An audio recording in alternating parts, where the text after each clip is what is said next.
Hi, வணக்கம்.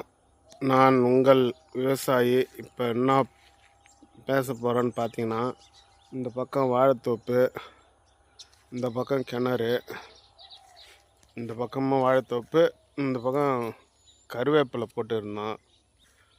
இது என்னன்னு பார்த்தீங்கன்னா, இன்னைக்கு காலகட்டம் பார்த்தீங்கன்னா ஆள் ரொம்ப பற்றாக்குறையாக இருக்குது. விவசாயத்துக்குன்னா யாரும் வேலை செய்யறதுக்கு ஆள் வரமாட்டாங்க.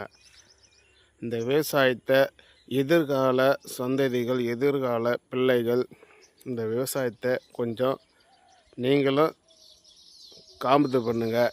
ஏன்னா விவசாயம் இல்லைன்னா சோறு சாப்பிட முடியாது.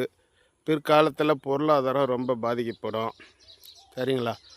இன்னைக்கு காலம் பார்த்திங்கன்னா எங்கே பாரு வீடு தான் இருக்குதா வச்சு, நிலங்கள் இல்லை. அதனால் சாப்பாட்டுக்கு இன்னும் கொஞ்சம் காலம் கையேந்து வேண்டிய நிலைமை ஆகிடும். ஓகேங்களா? இந்த விவசாயத்தை காபந்து பண்ணுங்கள். பாருங்கள் எவ்வளோ காடு மூடி போய்க்குது பாருங்கள். வாழைத்தோப்பு எல்லாமே விவசாயம் பண்ணுறதுக்கு ஆள் இல்லை. ஓகே ஃப்ரெண்ட்ஸ், விவசாயத்தை காபந்து பண்ணுங்கள்.